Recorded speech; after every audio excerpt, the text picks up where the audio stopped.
Sports Show.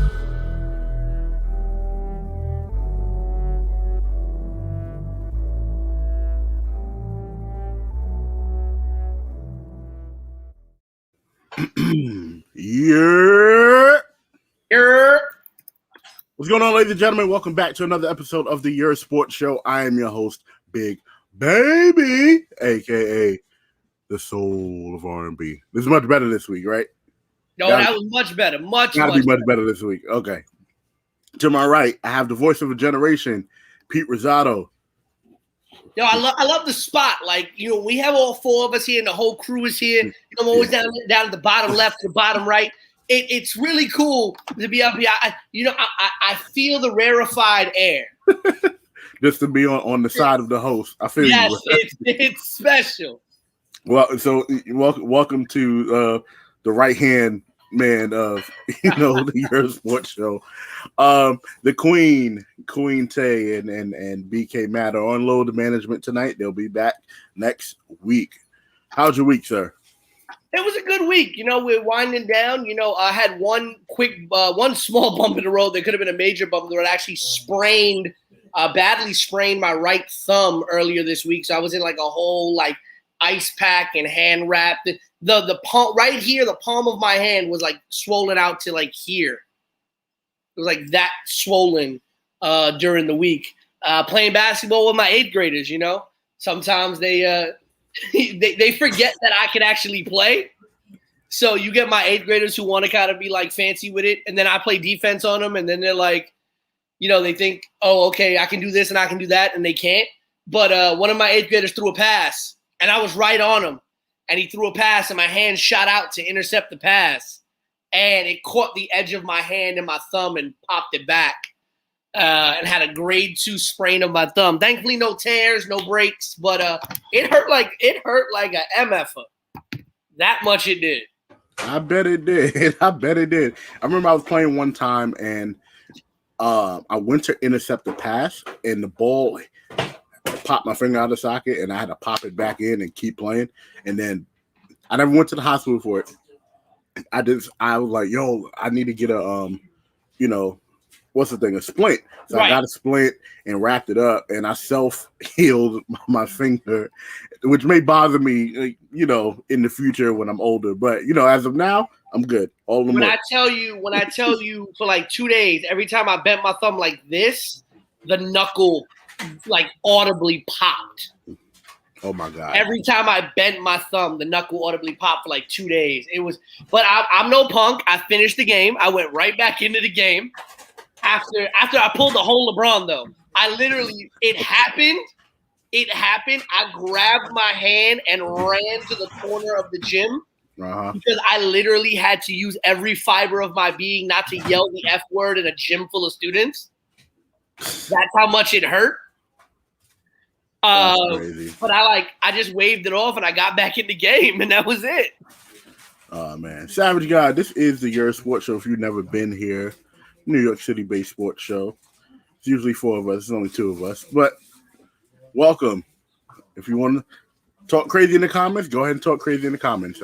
I will remove you. So let's get right into quick hits. We've got a lot of craziness to get into into today's episode, but let's start out with quick hits right now.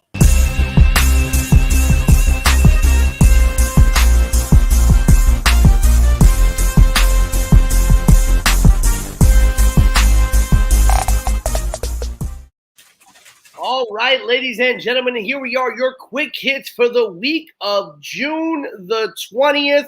And let's start with the Phoenix Suns getting some really good news before their Game 7 victory earlier today, which we'll get into later in today's show. But the Phoenix general manager, James Jones, was named Executive of the Year, beating out Jazz Vice President of Basketball Operations, Dennis Lindsay, and Nets General Manager, Sean Marks. This announcement coming moments before the Suns played in their first game of the Western Conference Finals in 10 years, and then they won that game 120-114 with CP3 out and Kawhi Leonard out on the Clippers side. The Suns up 1-0.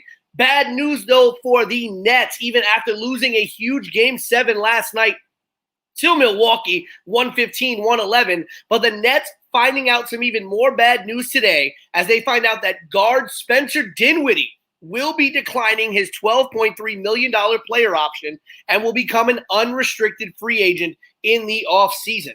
He played only 3 games this year after an ACL injury in his right knee. And the one thing that the Nets really needed that led to that Game 7 loss is a bench. And losing Spencer Dinwiddie can be a huge blow to his already a very ragged bench for the Brooklyn Nets.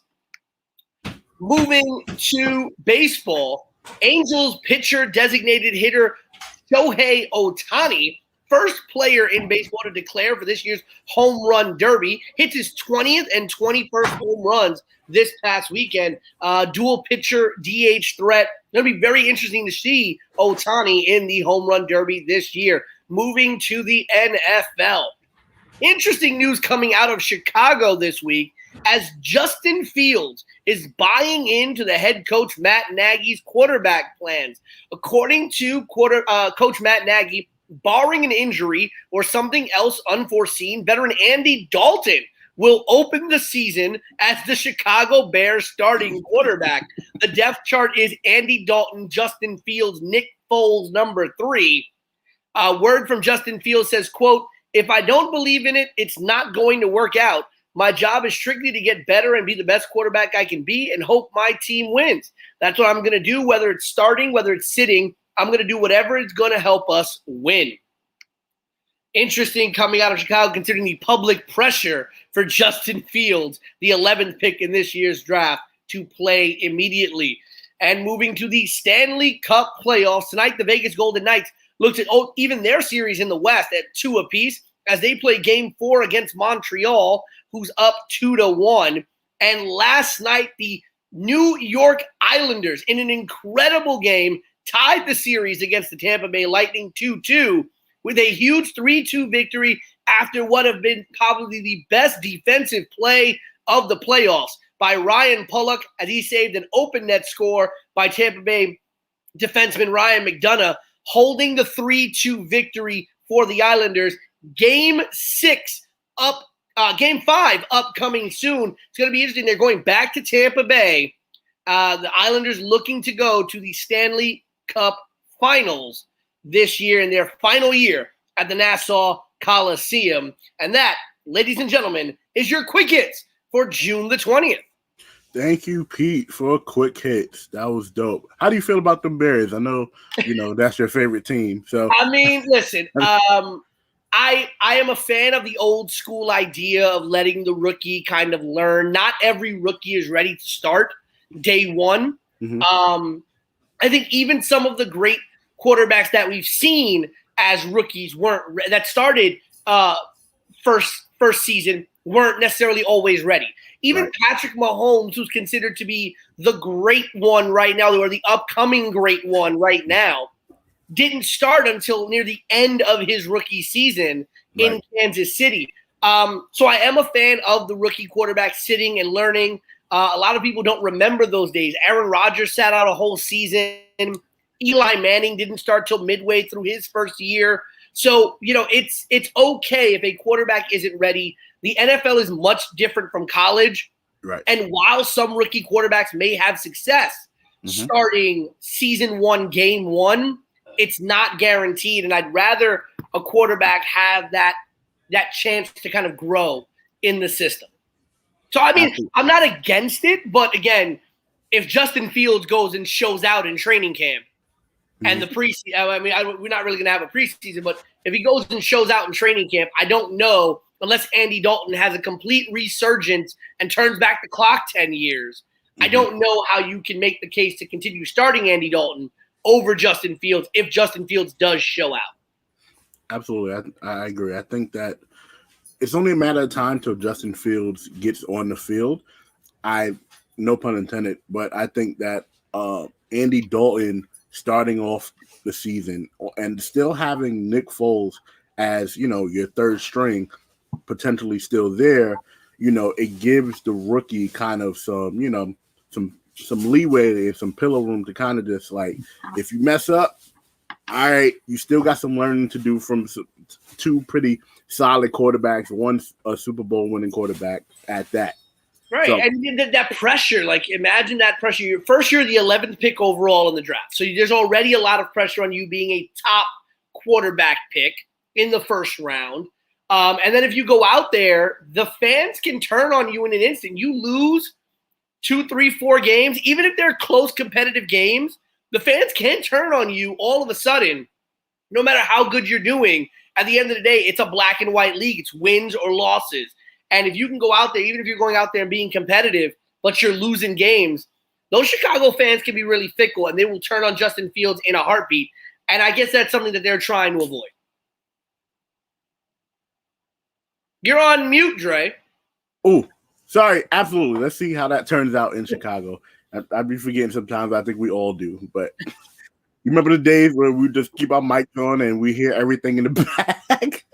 Everything going on. Like, everything going on in the back. Oh, man. All right. Let's get into today's topics. This is the playoff edition of today's topics. Let's get into it.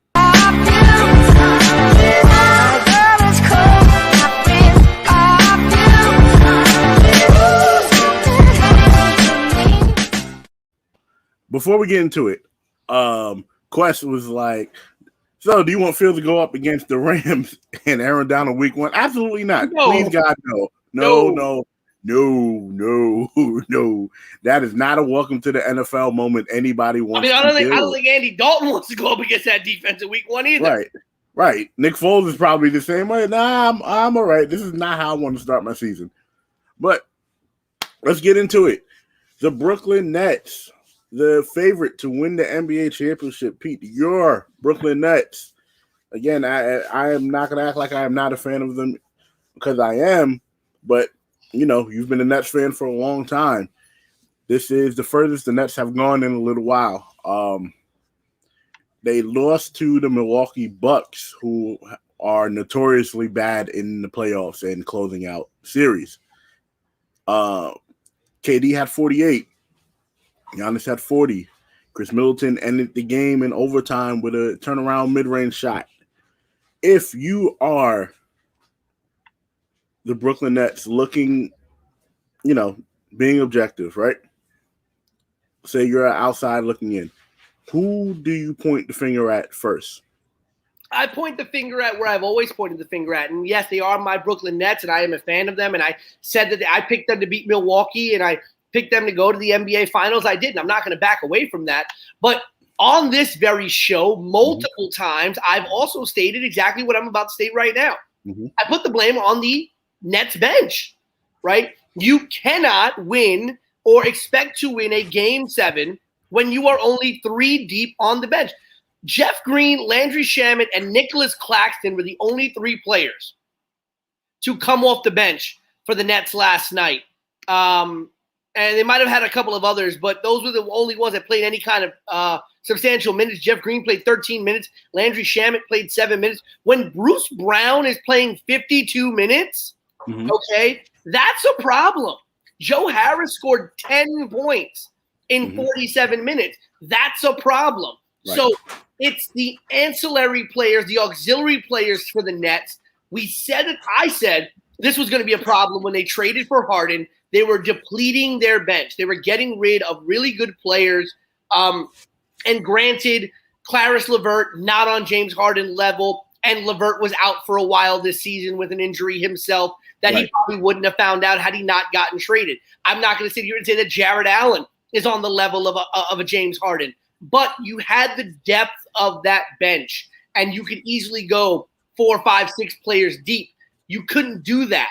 And when you are going into an overtime game where Durant is having to play 53 minutes and score 48 points, the next highest scorer on the team was James Harden with 22. And by God, Harden almost had a triple-double, but it was not enough for the more balanced attack of Milwaukee. And Milwaukee did not play a great game. Milwaukee very easily could have lost that game. But at the end of the day, the blame goes to the bench of the Nets. And as I said in Quick Hits, right, Spencer Dinwiddie opting out, going to become an unrestricted free agent. How are you going to rebuild that bench around them? Because Harden, Kyrie, and and Durant need a team around them. You're not just going to be able to do it with the three of them. Even with the best big threes we've had in basketball. Right. The big three in Boston when it was Garnett, Allen, and Paul. And then Rondo became the unknown fourth that ended up making the whole thing work, right? The big three in Miami with Bosh. And I point really to them. The Miami big three never really were successful until they really started to get that bench around them with Ray Allen and Chris Anderson and all those other players. You also think about it too, like we talked about the Spurs too, with Parker, Ginobili, and Duncan, Parker and Duncan. Because the Spurs always had probably a top 5 bench in basketball, almost. Right. Always. I mean, Kawhi Leonard came off of that bench from a no one on that bench to be one of the stars of the NBA. Right. And that's the thing. They need a bench. You need to be able to go. You need to be able to give your star players time off. Durant shouldn't have had to play. I get it. You're the number one guy. You have to do it. But he shouldn't have had to play 53 minutes and score 48 points and still lose. You know what's funny? This is the first game, one of the first games I've seen where both benches scored in single digits and one bench didn't score at all. Right. The Bucks bench scored 9. That was Connaughton, all from Connaughton, and then the Brooklyn Nets bench had 0. I've never seen that before. First of all, it's tough to see, and that's the thing. I mean, they don't have the players that you can. Landry Shamet. Everyone was talking here about Landry Shamet. Landry Shamet played 7 minutes and had 1 rebound. That was it. 3 players played for the Nets. Okay, DeAndre Jordan didn't get off the bench. Mike James didn't get off the bench. Johnson didn't get off the bench. Luau Cabarro didn't get off the bench. Right, but then again, you only had 3 players off the bench for the Bucks. But what happened? Brook Lopez stepped up when he needed to step up. PJ Tucker, as terrible as he's been all series, stepped up when he needed to step up. The Nets players that needed to step up, the Joe Harrises, who shot 3 for 10 in this game, had probably one of the worst shooting series I've seen for a long time, did not step up. You got, Blake did what he could, but, Blake's not going to win the game for you. He went 17-11, but Blake's not going to do it. Jeff Green didn't step up, only played 13 minutes. So there's a lot of questions about the ancillary pieces around those 3 big stars. And with them chewing up as much of the salary as they're chewing up, the question is going to become, who can you get? They're going to have to play the same card that LeBron did in Miami and LeBron has done in LA. Are you willing to take less money to play for this team and run for a chip? And if they're able to convince enough players, serviceable, good players to do that, then they might have a shot next year to run through the East. Because I think there's no team in the East right now, currently constructed, that if James Harden, Kyrie Irving, and Kevin Durant are 100% healthy for an entire season, are going to be able to stop the Brooklyn Nets. But again, if you're going to run them ragged through the whole season, they're not going to be there in the playoffs. Yeah, I agree with that. But to Matt's point, so if and I'm going to speak for Matt right here. A lot of people blame James Harden because James Harden is notorious for not stepping up in the playoffs. James Harden almost had a triple-double. He shot 5 for 17, had 9 points. 9 assists, 9 rebounds on a level of grade 2 hamstring. Right. Yeah, pulled a hamstring. He did everything he could do, right? But as Matt said, a lot of it would go to Joe Harris. And the reason why I'm saying Joe Harris, and I'm probably agreeing with you towards the bench wise, is that Joe Harris was top 2, 3-point shooter this year in the league. Yep. Him and Steph Curry are 1 and 2, if I'm not mistaken. And then you've kind of disappeared in the playoffs for the most part. You had a pretty decent series the first round, but this round against the Bucks, and a lot of your shots were open because KD and Harden take a lot of the pressure off everybody, you were missing. And a big difference was that three-point shooting. The Bucks shot 42% from three in Game 7. Mm-hmm. The Nets shot 31%.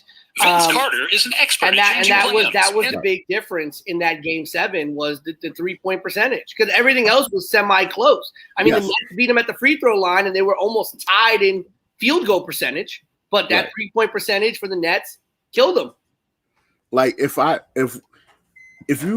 you told me that Kevin Durant will average 32 points in the series, Giannis will average 28, and the Brooklyn Nets will lose the series, I'd look at you like, what? But that's exactly what happened. Now, Giannis, we're not getting off Giannis back because Giannis is still a bum, but a lot of people are saying Chris Middleton was pretty much the star and the savior of this series. And he shot 9 for 26. He had more shots than Giannis. Giannis shot 15 for 24. Middleton shot 9 for 26. Drew Holiday 5 for 23. But that's the thing about today's basketball. You're going to see those super inflated numbers where three people will take 20 shots, especially if you're not using your bench.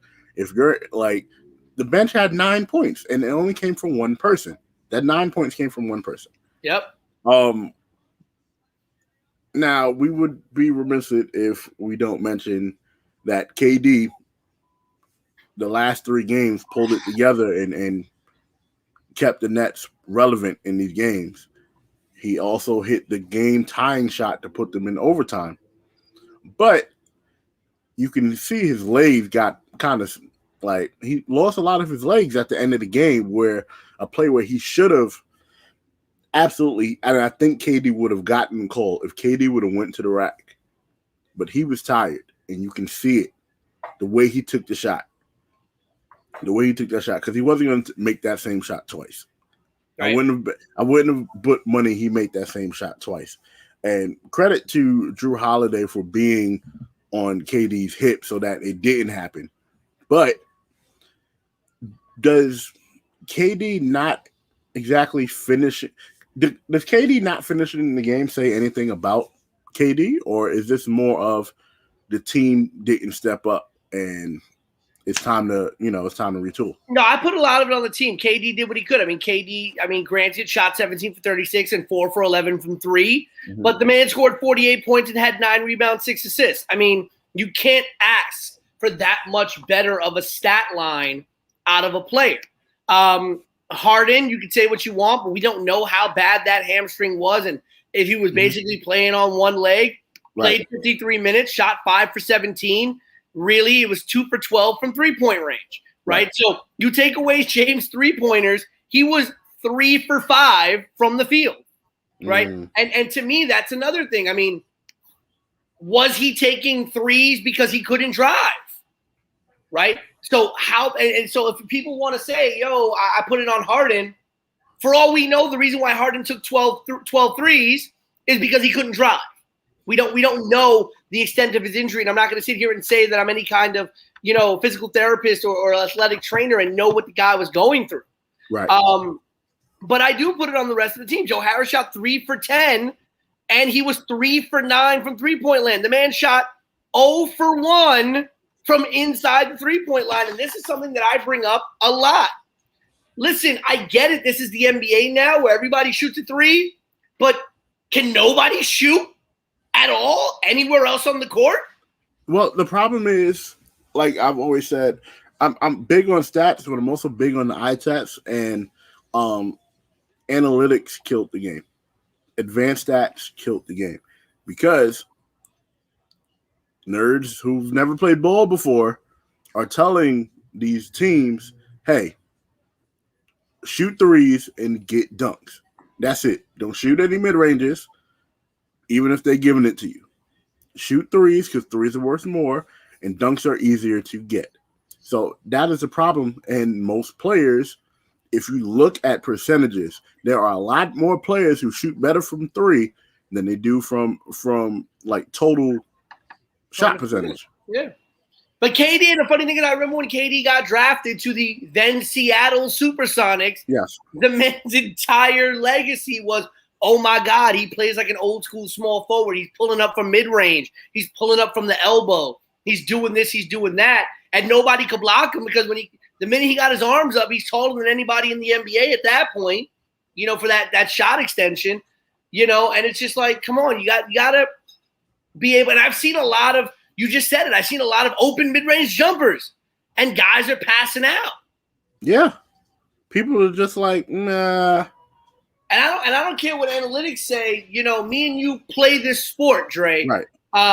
And both of us know you're going to get more pressure on your opponent if you're scoring. I don't care if it's 2 or 3 at a time, but the more you score and the more consistently you're making baskets, the more the other team's going to feel like we got to press. We got to get a basket. We got to score. We got to score.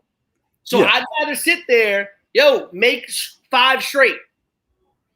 Because with the way the three-point percentages go, you're going to get a lot of fast rebounds. You can get a lot of stuff.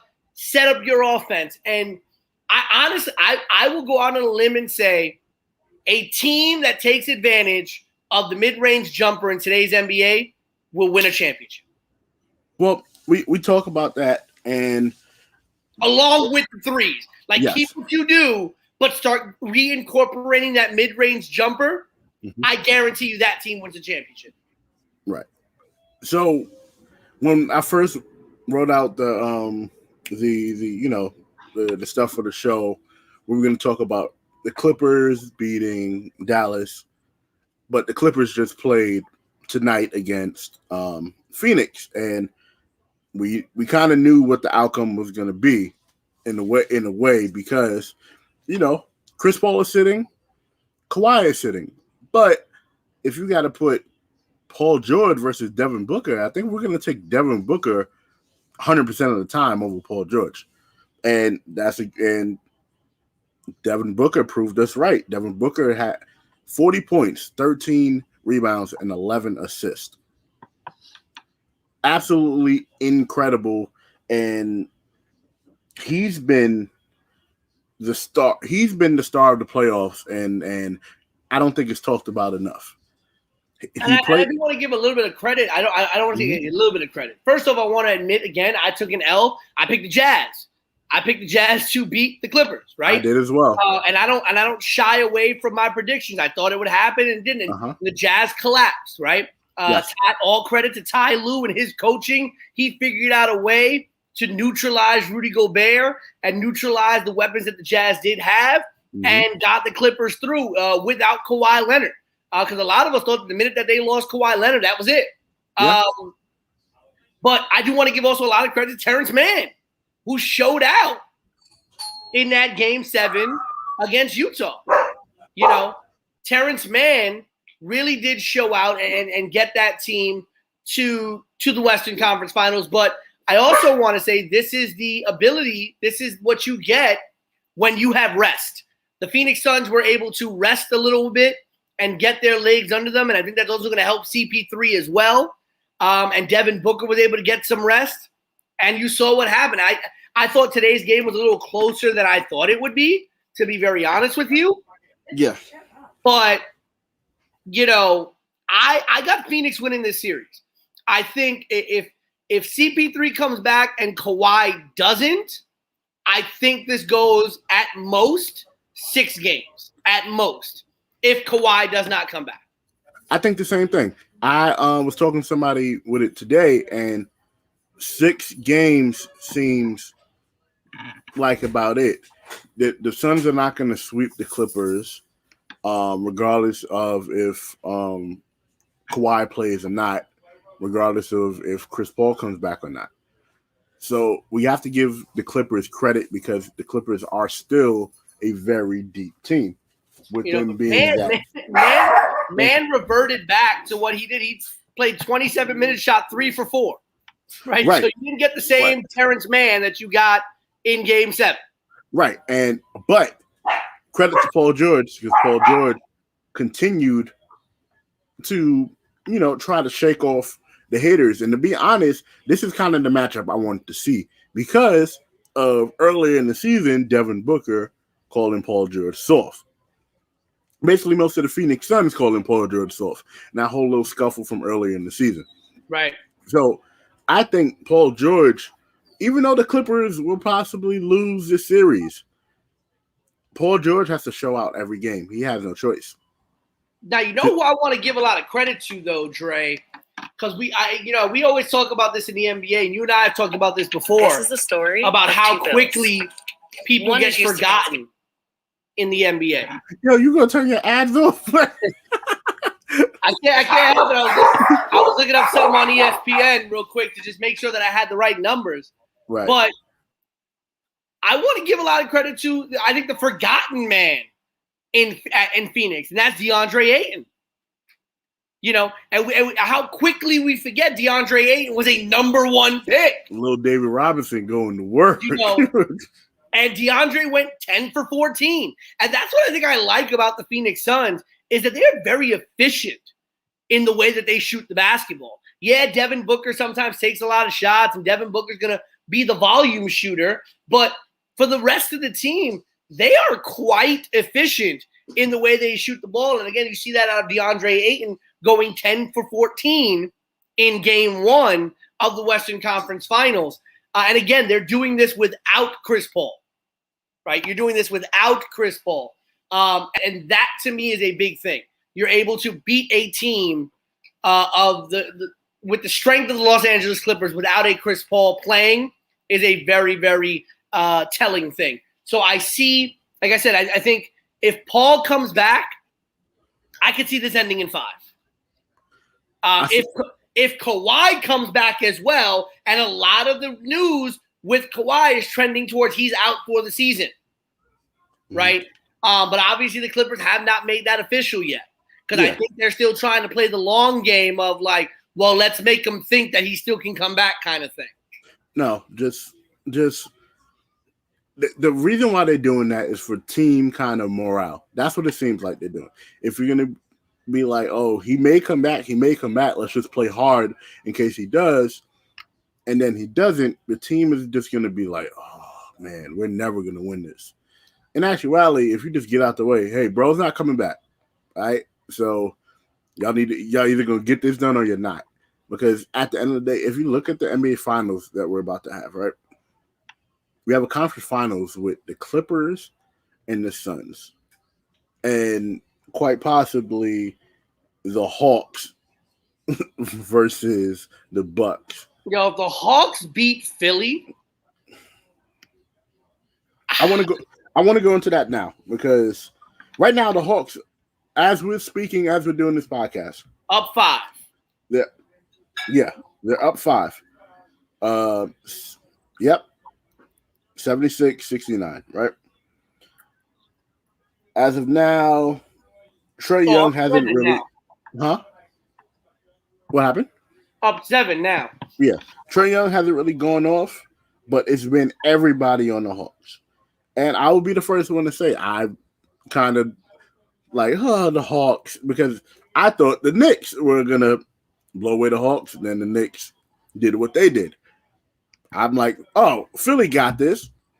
Embiid got injured. Okay, they still got this. And now we're at a game 7 with Trae Young. Even though he's not shooting the best of shots, he's shooting the lid off of it. Now, what does this say? Is this more the Hawks are better than we thought? Or is this more the Sixers are worse than what we thought? I think it's neither of those points. I think it's something that I think no one is bringing up. And we spoke about it on this show. Dre, way back when I was first becoming a part of this show, we were talking about the NBA offseason. And we were talking about, after the bubble, how the Hawks were retooling and the way the Hawks were approaching free agency. They signed Gallinari. They signed Bogdanovich. They signed Herter. They signed all these players. And we're like, where the heck are all these players going to play? There's not enough spots on the floor for all of these players. We couldn't understand what in the world Atlanta was doing. And now it's coming to light what Atlanta was doing. Atlanta understood we're going to put as many people who can score the basketball on this team. So it doesn't matter if they're the first guy, the third guy, the seventh guy, the ninth guy, they're going to be able to score baskets because we want as much offense from as many places as possible. And you're seeing this. Trae Young can't shoot today. I believe at one point I was listening to the game earlier. He made his first shot after in his 10th attempt, right? Yeah, because if you look at I'm looking at the line. Capella has 11. Trae Young has 11. Collins has 14. Herter has 19. Bogdanovich, who's yet to erupt, has 4. Gallo has 10. Lou has 6. Right. So you've got Lou Williams can score the basketball. Herter can score. All of these different scores. Mm-hmm. And we didn't understand what the Hawks were doing. We thought there's no way this works. You got 7 shooting guards. You can only have at most 3 guards on the floor at one time, even if you go with a small lineup. Right. And they're just you know what? No one's understanding what we're doing. And it's really showing now. They understood, you know what? There's going to be nights where this person's not going to be able to score and that person's not going to be able to score. But you know what?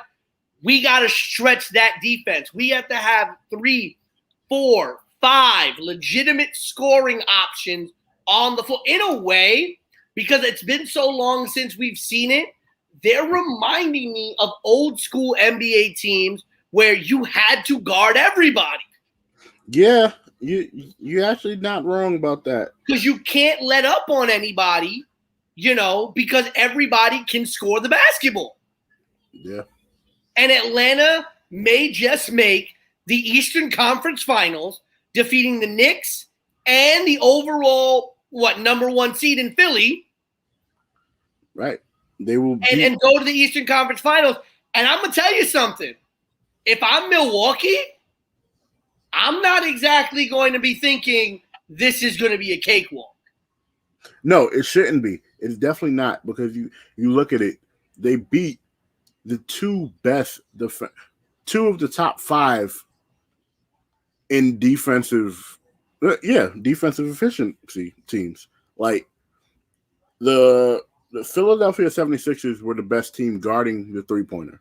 The Knicks were the best at guarding the rim. Now, Atlanta took advantage of both of that on both teams.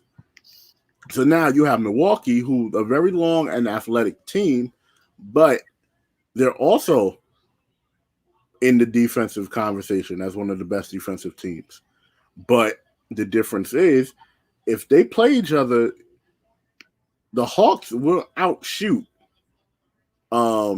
Milwaukee by a lot. But on the flip side, if Philly plays Milwaukee, that's going to be more of a grinding out game to where it's going to go by a couple threes, because Giannis and Embiid are going to go back and forth with each other. And we think, I said this before, if Giannis could get the footwork down and just play back to the basket, get a jump shot that he could shoot a little bit, get a post fade, he can shoot a little bit, get a hook shot he can make consistently, Giannis would be a dog. And I said this just last segment, right? The Hawks have taken 13, 16, 19, 23s. And yeah, they've been terrible from 3 because Trae Young is only shooting 1 for 8. But they've only taken 23s, and 8 of them have been taken by Trae Young. Bogdanovich has taken 3, Huerter has taken 3, and Gallo's taken 5. So they are actually scoring from the field. They are not just shooting threes. But then, and again, like you said, they've got scoring across the board. Bogdanovich has not had a great game, and Trae Young has had a terrible shooting game in that he's 2 for 16. And if you told me that in Game 7, Trae Young would shoot 2 for 16, I don't think anybody would put their money on the Hawks winning the game right now, right? But they are. And I want to bring this up. I have a very big problem with the fact that Ben Simmons has only taken 4 shots this whole game. Ben Simmons is 2 for 4 with 4 points and 12 assists. And yeah, he's got 12 assists and 8 rebounds. but he's got 4 points.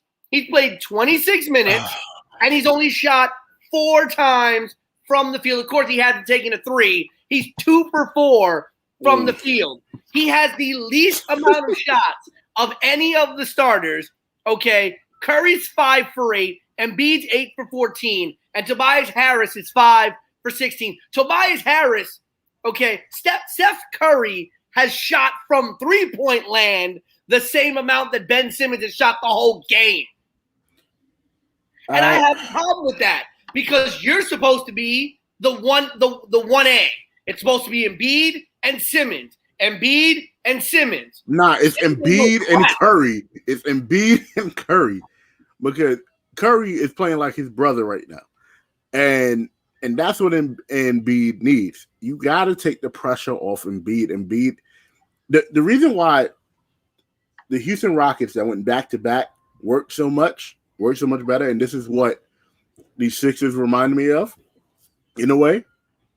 Like, you remove Ben Simmons, I guess you'll put Maxey there, right?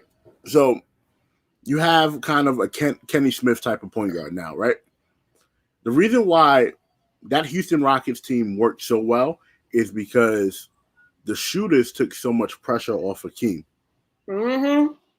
If your point guard can't shoot and he's just driving to the rack, he's taking away space from your best low post threat. And even though he's not driving to the rack, he's still just taking up space on the court. Ben Simmons needs to shoot the ball. I don't care if he shoots air balls. I don't care if he shoots 1 for 20. You have to shoot the ball because it's at a point in time where, like, we was getting on Markelle Fultz because of his shooting form, because he had stuff going on. Markelle Fultz will shoot the skin off the ball now in Orlando. Ben Simmons, what's wrong with you? I don't want to hear not one more person talk to me about how Ben Simmons is one of the best guards, let alone point guards in the NBA. I don't want to hear it no more. I don't want to hear it either. His name up. I don't want to hear it either. The man's a bump. The man is a bump. Okay. And don't get me wrong, the man can go off for 30 and the man's a good, you know what he is? He's a game manager. That's what he is. He is a really, really good game manager. But guess what? At this point, I'll take 30-something-year-old Rajon Rondo over Ben Simmons. At this point, I'll take 30-something-year-old, back when he was with the Lakers, Derek Fisher over Ben Simmons. I'll even take, and everybody who's listened to this show has heard me throw complete shade at them, I would rather take Deron Williams and Devin Harris before I take Ben Simmons. And I'm not even talking about Devin Harris when he was in Dallas or Deron Williams when he was with the Jazz. You talking about Nets versions. I still take them over Ben Simmons. I'm sorry. I'm tired of people talking about Ben Simmons like he's this great point guard. He's not. Oh, man. Like, I don't understand, like, the hype. And the worst part about it is somebody going to trade for him and somebody going to give Philly a number 1 pick, and they going to be stupid. And Philly's going to keep trusting the process.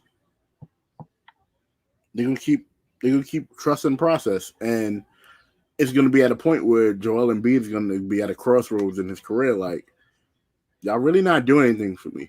Like, this team currently constructed is the best Philly team that Embiid has had since being there. Boy is 6'11", 24 years old, can't shoot the ball.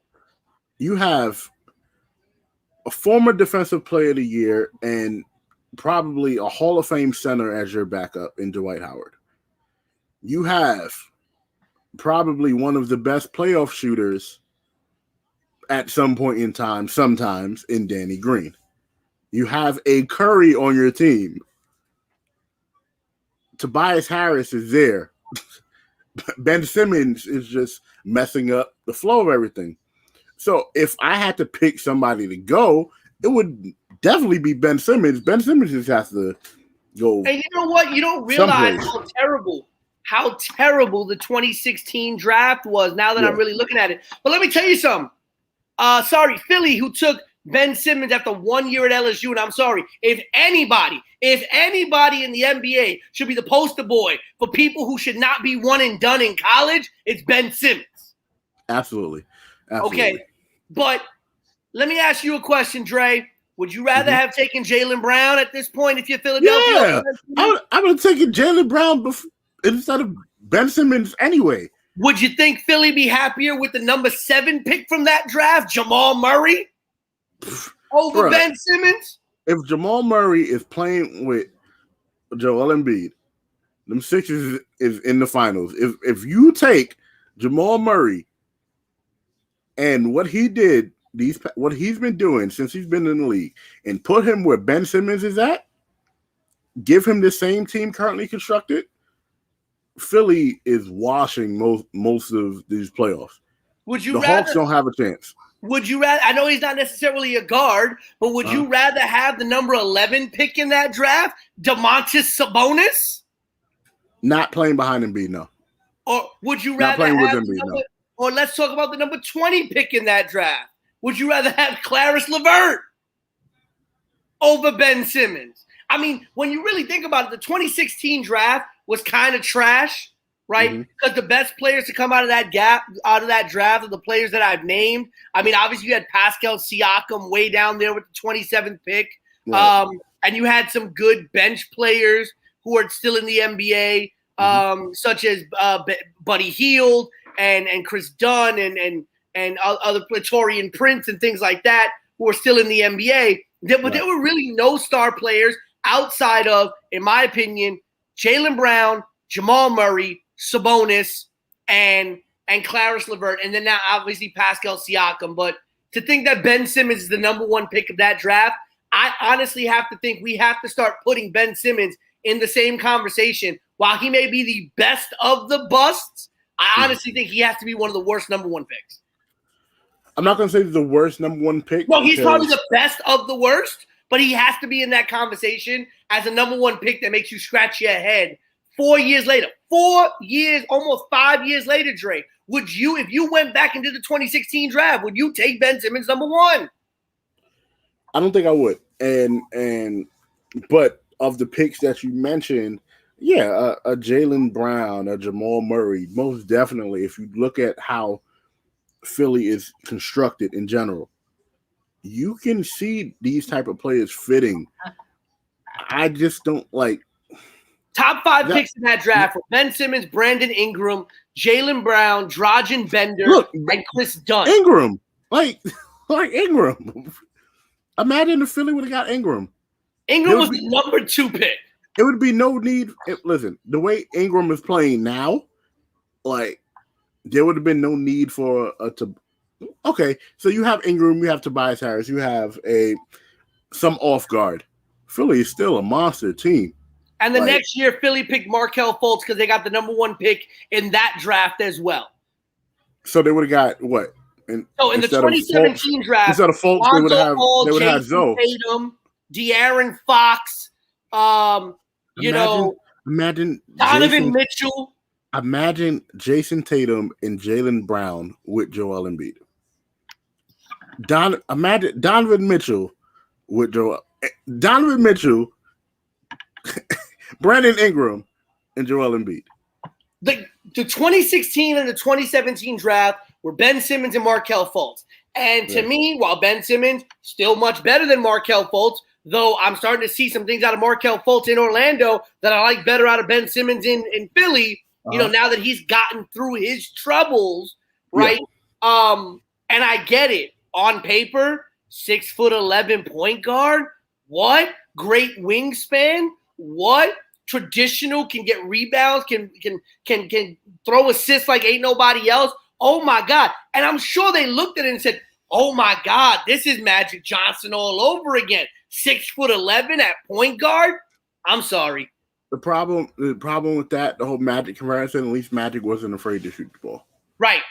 So Magic wasn't afraid to shoot the ball. Magic would not have only taken 4 shots in a game 7 of a conference finals. Yeah.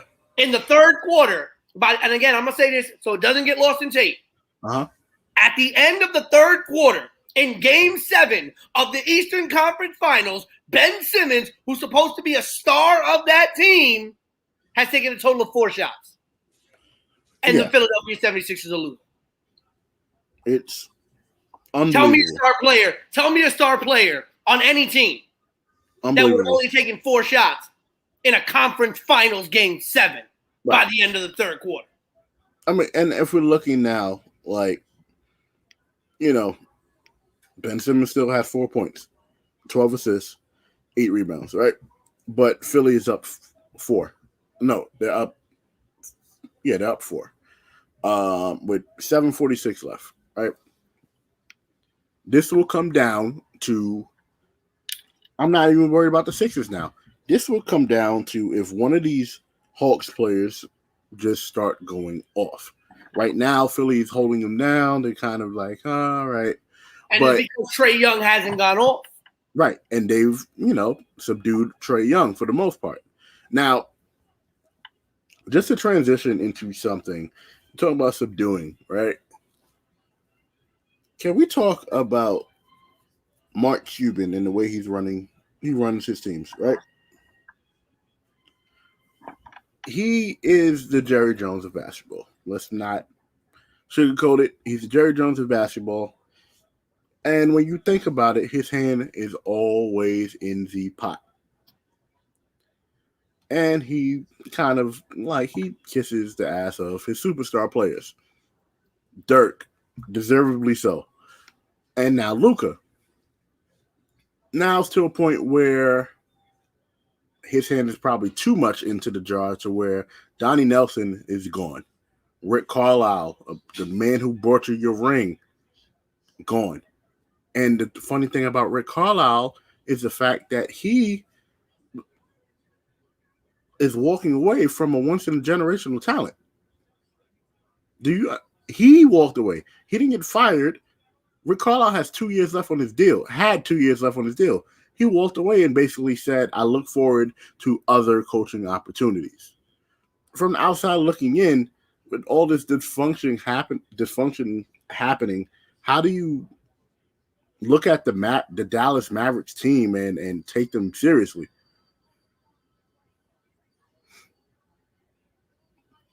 So, there you go. Sorry about that.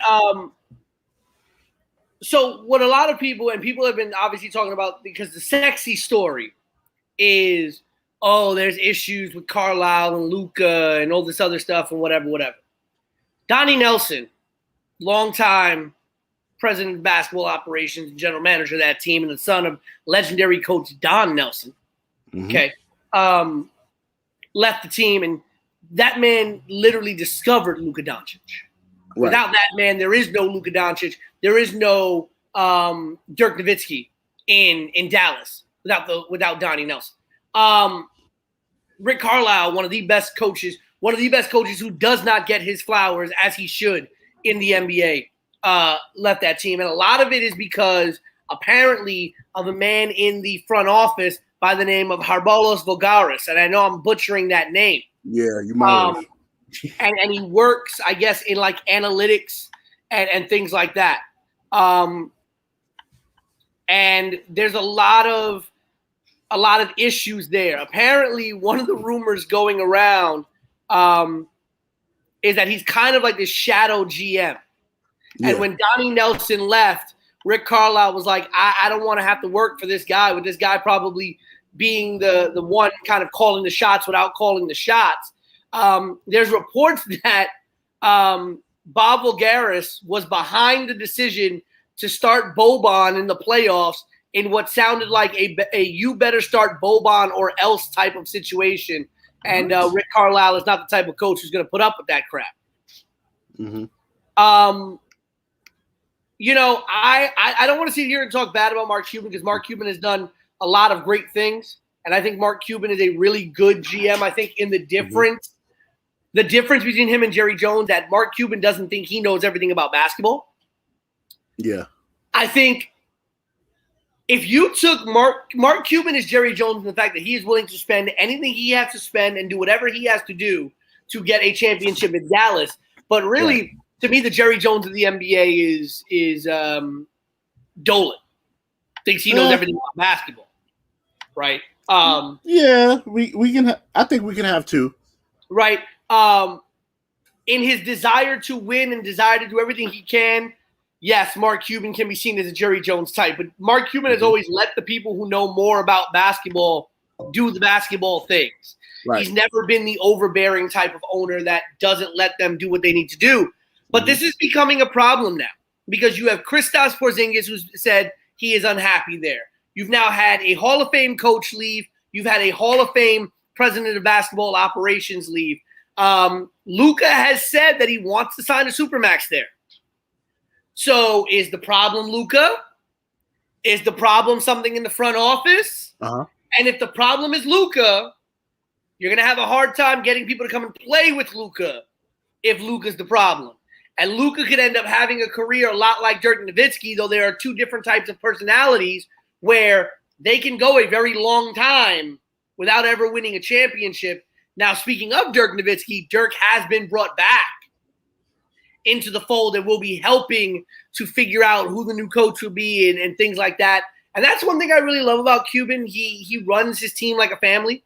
But at the same time, we got to figure out what the real problem is. And I think this is probably the biggest story of the NBA offseason is, what's the real story going on in Dallas? Now, there's rumors that, again, Kristaps could get traded. There's rumors, well, Luka said he's going to sign the Supermax, but could Luka leave? And already I've heard Knicks fans talking about, Luka coming to New York. Stop it.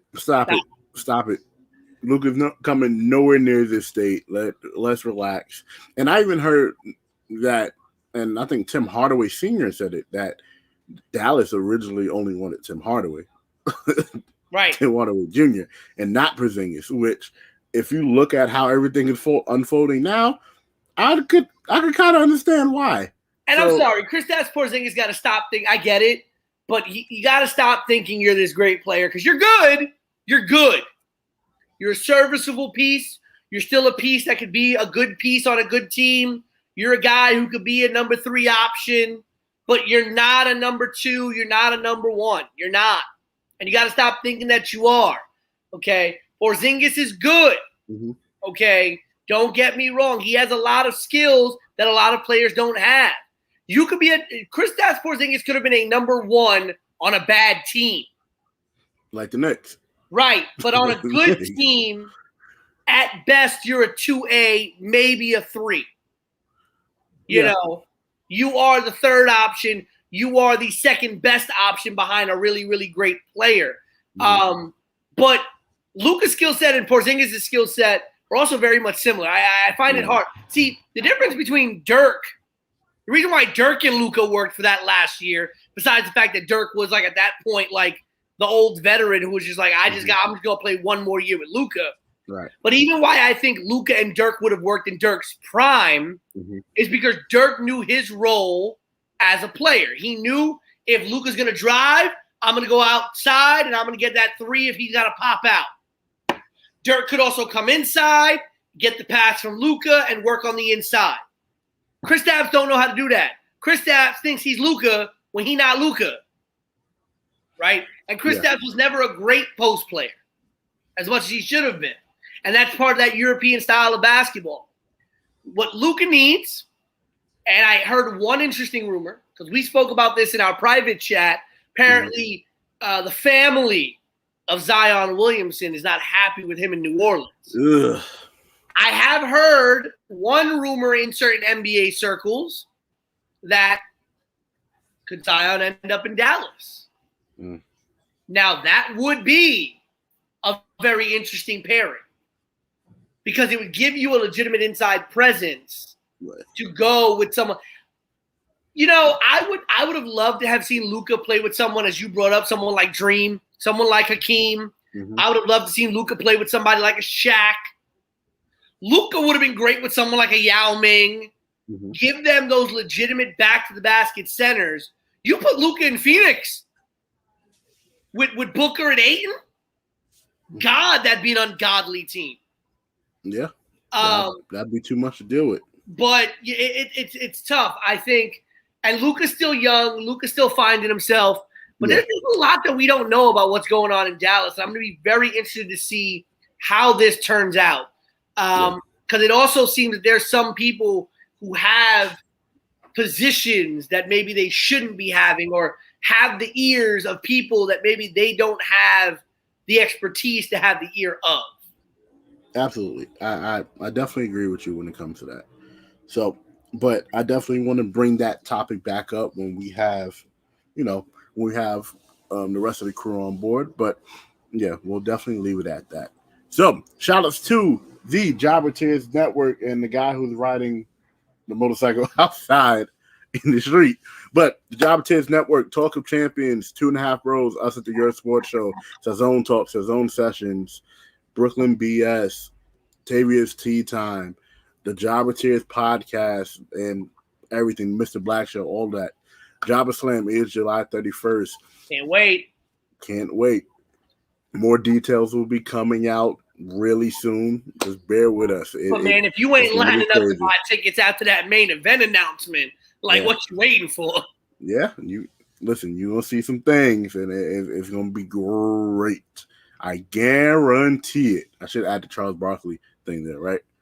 the Charles Barkley guarantee sound. But Ernie, I tell you, I'm buying tickets to Jabba Slam 100%. Ernie, I love it. Kobe Bryant, Shaquille O'Neal, I love it, Ernie. In an update, 3 minutes and 30 seconds left in the fourth quarter. Hawks up by 1, 88-87. Listen, by the time you listen to the show, y'all, it might be some slant out. You might be looking at Hawks, Milwaukee. Yeah, Hawks, Milwaukee. Who would have thought Atlanta and possibly Milwaukee in the conference finals, and one of them, to think we might have a finals in Atlanta and Phoenix, or Atlanta and LA.